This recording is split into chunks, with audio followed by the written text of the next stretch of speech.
Hello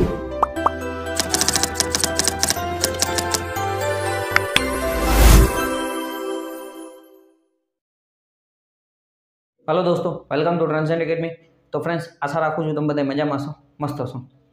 તો ઘણા બધા વિદ્યાર્થી મિત્રોની ચિંતાનો એક વિષય છે કે આ વર્ષમાં ભરતીઓ એન્જિનિયરિંગની ભરતી આવશે કે નહીં આવે, બરાબર। યુજીવીસીએલ, એમજીવીસીએલ, ડીજીવીસીએલ છે, જેટકોમાં ભરતી આવશે કે નહીં આવે, બરાબર। ઘણા બધા વિદ્યાર્થી મિત્રોના કમેન્ટ મેં જોયેલા છે અને ઘણા બધા લોકો પર્સનલમાં મેસેજ કરે છે, તો એના પણ મેં મેસેજના રિપ્લાય પણ આપેલા છે, બરાબર। તો ઘણા બધા લોકો છે ને ટેન્શનમાં મુકાઈ જતા હોય છે, કેટલાય લોકો ડિમોટિવેટ થઈ જતા હોય છે, કે એના માટે મને એવું લાગ્યું કે ભાઈ આપણે એક વિડીયો બનાવી દઈએ કે જેથી લોકોને કંઈક આઈડિયા આવે કે ભાઈ આગળ આપણે શું કરવું જોઈએ, બરાબર। તમને કંઈ કમેન્ટ એ દેખાતી હશે, બરાબર। એ કમેન્ટની અંદર જે વિદ્યાર્થીએ લખ્યું છે કે ભાઈ 2 વર્ષથી તૈયારી કરીને કંટાળી ગયો છું, એટલે જ મેં થંબનેલ એવી જ રીતના થંબનેલની અંદર પણ એ જ લખ્યું છે કે ભાઈ તૈયારી કરીને કંટાળી ગયો છું, હવે શું કરું, ભરતી આવશે કે નહીં આવે, બરાબર। તો જેટલા પણ વિદ્યાર્થી મિત્રો 21-22માં અથવા આપણે 23ની અંદર જે લોકોએ બી પાસ કરેલું હોય, કેટલાય ડિપ્લોમા પાસ કરેલું હોય, બરાબર, તો એને થોડીક ભરતી પ્રોસેસ વિશે આ વિડીયોની અંદર માહિતી આપશું, બરાબર। સાથે સાથે તૈયારી કેવી રીતના કરવો અને ડિમોટિવેશન આવે તો ભાઈ હવે આપણે આગળ એમાંથી બહાર નીકળવા આપણે શું કરવું જોઈએ એના વિશે થોડીક 5-10 મિનિટ આપણે ચર્ચા કરશું, બરાબર, જેથી તમારા પ્રશ્નોનું નિરાકરણ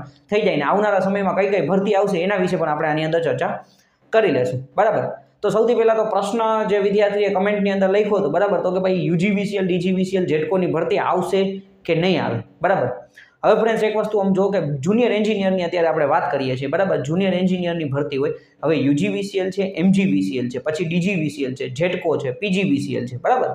4 આપણી કંપની થઈ, આપણે જે ડિસ્કોમ કંપની કહેવામાં ને જેટકો છે એ ટ્રાન્સમિશનની કંપની છે, આની અંદર વધારે જુનિયર એન્જિનિયરની ભરતી આવતી હોય છે, બરાબર। હવે ડીજી, યુજી, પીજી, એમજી, હવે આ બધાનો રોસ્ટરનો જે નિયમ હોય છે એ એવી રીતના હોય છે કે ભાઈ એક ભરતી આપણે અત્યારે બહાર પાડી, સપોઝ કે 2024માં ભરતી બહાર પાડી, 2024માં જ એક્ઝામ લેવામાં આવે છે, 2024માં રિઝલ્ટ ડિક્લેર કરે ને એના 2 વર્ષ સુધી કોઈ ભરતી હોતી, બીજી ભરતી હોતી નથી, બરાબર। 2 વર્ષ સુધી એટલે રોસ્ટર એવી રીતના નક્કી કરેલું હોય છે, 1 વર્ષ સુધી એનું રિઝલ્ટ વેલિડ ગણાતું હોય છે અને એના 1 વર્ષ સુધી કોઈ ભરતી હોતી નથી, એટલે 2 વર્ષ। સપોઝ કે ભાઈ 2021માં ભરતી આવી હોય તો એનો મતલબ કે 21, તો પછી 22 ને 23, તો બની શકે 23 એન્ડમાં અથવા 24ના સ્ટાર્ટિંગમાં ભરતી આવી જોઈએ, એટલે દર 2-2 વર્ષનો આ લોકો ગાળો રાખતા હોય છે, બરાબર। પણ મેઇન વસ્તુ આને ફોલો કરવાનું કામ કોણ કરે છે તો કે ભાઈ યુજીવીસીએલ છે ને એમજીવીસીએલ છે એ વધારે ટાઈમ ટુ ટાઈમ ફોલો કરે છે, એટલે દર 2 વર્ષે એની ભરતી આવતી હોય છે। પણ જેટકોની તમે જુઓ 2016માં જે ભરતી આવી હતી ત્યાર પછી આપણે સીધું 2021માં ભરતી આવી હતી, બરાબર।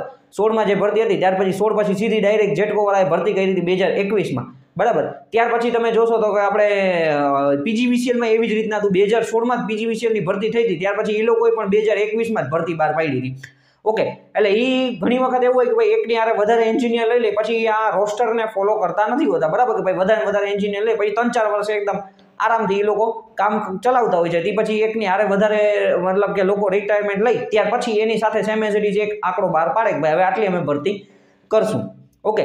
એટલે જેટકો અને પીજીવીસીએલનું આપણે કાંઈ નક્કી ન કહી શકીએ ભાઈ ભરતી આવે કે ન આવે, પણ ડીજીવીસીએલ છે અથવા યુજીવીસીએલ છે, એમજીવીસીએલ છે, તો એનું બની શકે કે ભાઈ એના જે લાસ્ટ ભરતી લેવાની હતી તો એના 2 વર્ષ જેવા કમ્પ્લીટ થવા આવે તો 2024માં કદાચ ભરતી આવી શકે, પણ મેઇન વસ્તુ આપણે જ્યાં સુધી નોટિફિકેશન ના આવે ને ત્યાં સુધી આપણે ફિક્સ ન કહી શકીએ કે ભરતી આવવાની છે, બરાબર। આપણે કહી શકીએ કે ભાઈ આના 2 વર્ષ કમ્પ્લીટ થઈ છે તો આપણે આ ભરતી આવવાની છે એ આપણે માની શકીએ, બરાબર, પણ ભાઈ એ ભરતી કરવી ન કરવી એ આપણા ડીજીવીસીએલ, યુજીવીસીએલ, એમજીવીસીએલ ઉપર આધાર રાખે છે। સાથે સાથે જીએસસીસીએલમાં તમે જોશો ને તો જીએસસીસીએલ દર 2 વર્ષે ભરતી 2016-17થી હું જોતો આવું 18માં ભરતી કરી હતી, 18 પછી એને 20માં લીધું હતું, બરાબર, 22માં, ઓકે। એટલે 22માં એને જે ભરતી કરી હતી, બરાબર, તો તે પછી હજી હમણાં સુધી એ લોકો આપણે રિક્રુટમેન્ટ પ્રોસેસ એટલે ઘણા બધા લોકોને બોલાવીને ડોક્યુમેન્ટ વેરિફિકેશન કરતા, બરાબર, એન્ડિંગમાં 22-23ની જે મતલબ કે ભાઈ ભરતી કદાચ 22માં આવી હોય, 23માં એક્ઝામ, 3-4 મહિના 5 મહિના એક્ઝામ ને એવું બધું લાગી જતું હોય, બરાબર, તો એના માટે કદાચ અડધું વર્ષ જેવું નીકળી જતું હોય, પ્રોસેસ ને આન તેન બધું ડોક્યુમેન્ટ વેરિફિકેશન એનો એક ઓર્ડર આવતા, બરાબર, 6 થી 8 મહિના ઘણી વખત 1 વર્ષથી પણ વધારે સમય લાગી જતો હોય છે,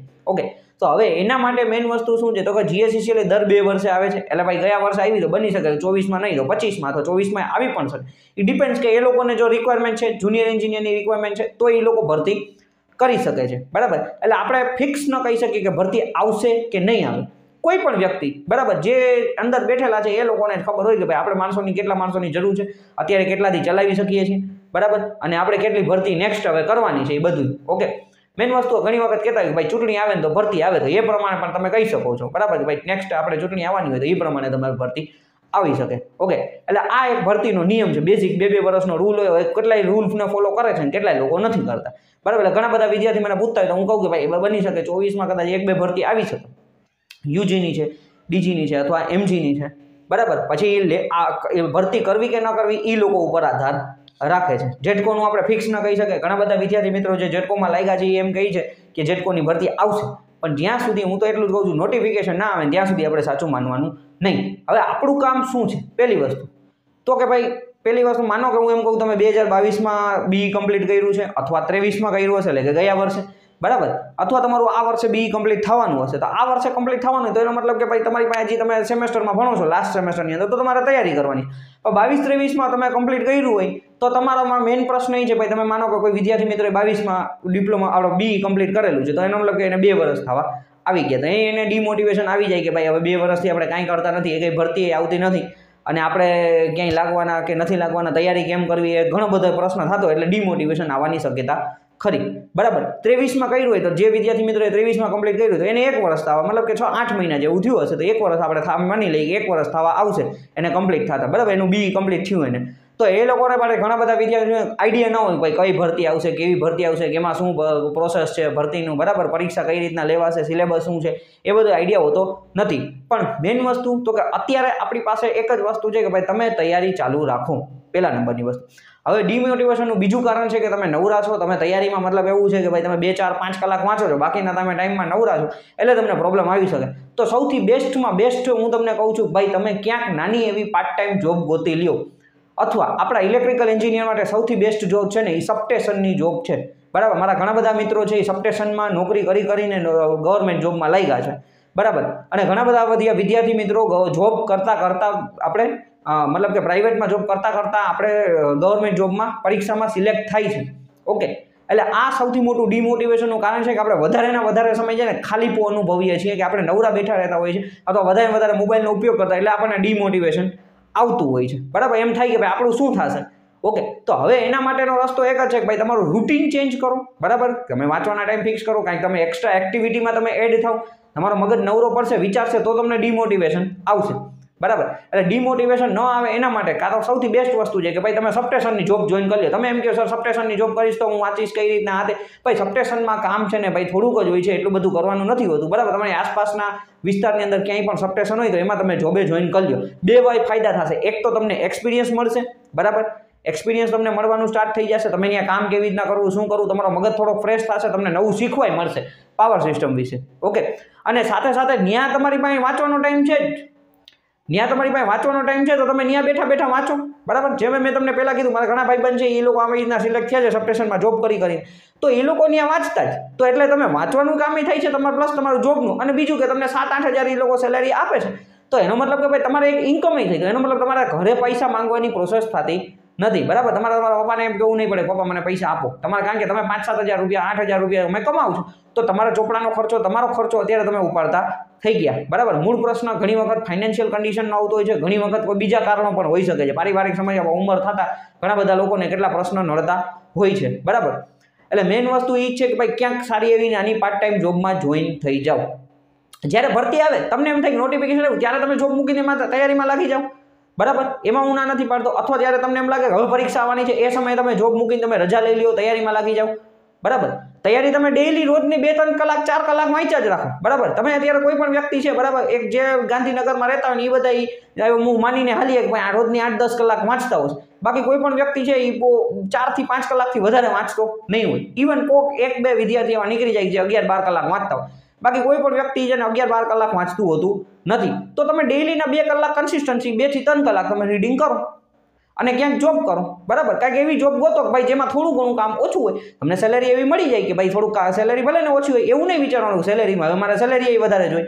મેઇન વસ્તુ કે ભાઈ આપણે અત્યારે કંઈક જોઈન થઈ જાય તો આપણો મગજ છે ને એ ફ્રેશ થશે, મગજમાંથી બહાર આપણે છે ને ભાઈ જે કંઈ પણ આપણા પ્રશ્નો છે ડિમોટિવેશન અને એ બધા સોલ્વ થવાના ચાલુ થશે. બરાબર, અને સાથે તૈયારી તમે ડેઈલીનું ભાઈ આપણને ફિક્સ શેડ્યુલ જ રાખવાનું, ભાઈ આ વાંચવાનું છે એ વાંચવાનું છે, એમાં સિવાય કાંઈ રસ્તો જ નથી. 2-3 કલાક રીડિંગ કરવું જ જોશે, જે વાંચેલું છે ને રિવિઝન કરતા રહ્યો તો તમને ઘણો બધો ફાયદો થઈ જશે. બરાબર, બાકી ડિમોટિવેશનમાંથી બહાર નીકળવાનો બીજા રસ્તા ભાઈ તમે તમારા રૂટીનને એ બધું ચેન્જ કરો, થોડું વાંચવાનું વધારો ને એ બધું ફેરફાર કરો, એનાથી થઈ શકશે. ઓકે, હવે ભરતીની વાત કરીએ તો કે તમારી સામે અત્યારે જે છે ને ઘણા બધા વિદ્યાર્થી મિત્રો નોન ટેકનિકલમાં પડેલા છે, બરાબર. સીસીની તૈયારી કરે છે, કેટલાય બધા અલગ અલગ પરીક્ષાઓની તૈયારી કરતા હોય છે, ભાઈ ટેકનિકલની આવે ત્યારે ટેકનિકલમાં લાગી જાય, બરાબર. બધાની પોતાની માનસિકતા હોય છે, બધાના પોતાના ગોલ્સ હોય છે, એ પ્રમાણે બધા કરતા હોય છે, બરાબર.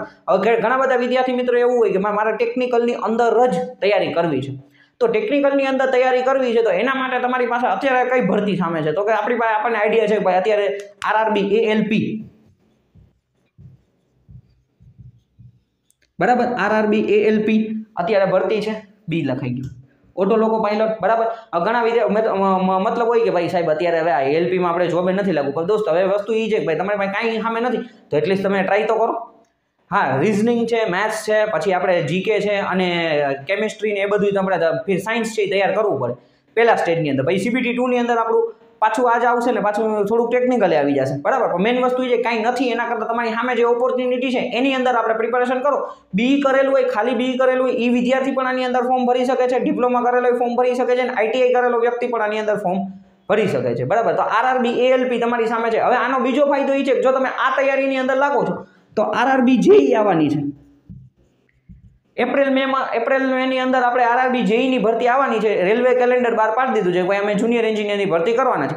હવે તમે જે રિઝનિંગ, મેથ્સ ને ઇંગ્લિશ બધું તૈયાર કરો છો એ તમને જુનિયર એન્જિનિયરમાં, કારણ એનું પહેલું પેપર એ તમારું ટેકનિકલ જ હશે, સોરી નોન ટેકનિકલ હશે, એમાંય તમારે રિઝનિંગ, મેથ્સ ને સાયન્સ ને જીકે જ કરવાનું થશે, ઓકે.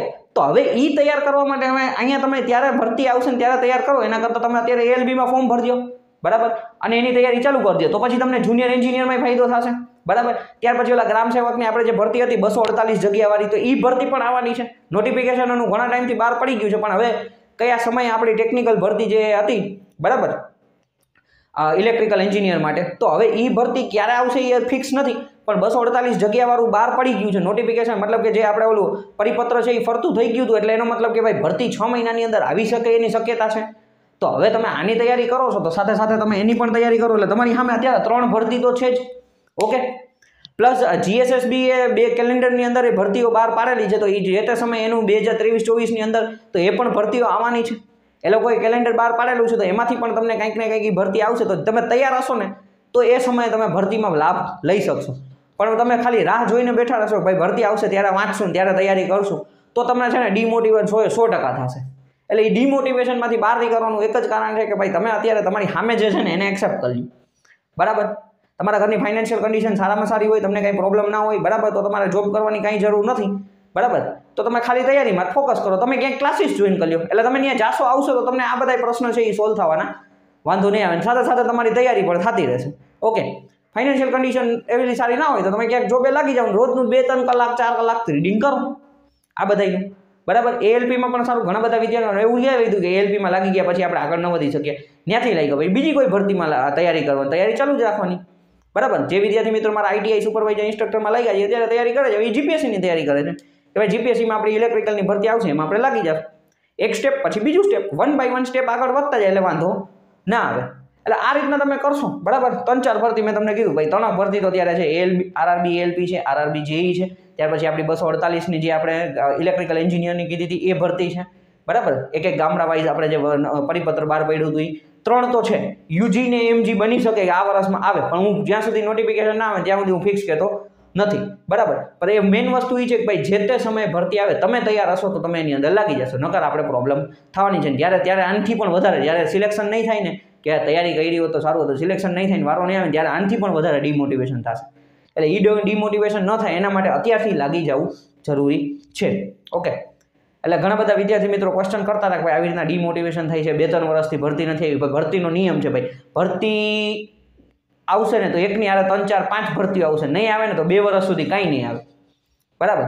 એટલે આપણે તૈયાર રહેવાનું છે ભાઈ, ભરતી આવશે તો આપણે તૈયાર છીએ, પ્રિપેરેશન કરેલી છે, તો આવશે તો આપણે ક્યાંક 5માંથી એકાદમાં તો લાગી જશે, તોય થઈ જશે, વાંધો નથી, બરાબર. ઘણી વખત એવું થાય ભરતી ઘણી બધી હશે, એસએસસી જેઈની દર વર્ષે ભરતી આવતી હોય છે, બરાબર. જેઈનું હમણાં ફોર્મ ભરાયેલા જ હતા, તો તમે કદાચ જેઈનું ફોર્મ ભરી લીધું હોય તોય તમે એમાંય તૈયારી કરી શકો છો, ઓકે. એટલે આ રીતના કન્ટિન્યુ કંઈક ને કંઈક પ્રિપેરેશન કરતા રહેતા હોય. અને તમે બીજું જોવું તો જેમ કે આઈઓસીએલ છે, પછી આપણે પાવર ગ્રીડમાં અને ઓએનજીસીમાં અલગ અલગ ભરતીઓ આવતી રહેતી હોય છે, ક્યાંક ને ક્યાંક તમે તૈયારી કરતા રહેશો તો તમને ક્યાંક ને ક્યાંક વારો આવી જશે. બરાબર, ડિમોટિવેટ થવાની જરૂર નથી. થોડુંક રૂટીન બદલાવો, મોબાઈલનો થોડો ઉપયોગ ઓછો કરો અને વાંચવામાં થોડુંક ધ્યાન દો અને થોડીક ઇતર પ્રવૃત્તિ સાથે જોડાઈ જાઓ. બરાબર, ફિઝિકલ એક્ટિવિટી કરો, બીજી કોઈ પ્રવૃત્તિ છે, બરાબર, બેડમિન્ટન રમવાનું, ક્રિકેટ રમવાનું, અથવા તમને જે ગમે એવી કોઈ પ્રવૃત્તિ ચાલુ કરો એટલે તમારું આ ડિમોટિવેશન છે એ ઓછું થઈ જશે. ઓકે, બાકી કંઈ પણ ક્વેશ્ચન હોય તો તમે કમેન્ટ કરી શકો છો અથવા પર્સનલમાં મેસેજ કરી શકો છો. Thank you for watching this video. Like, share and subscribe Transact academy.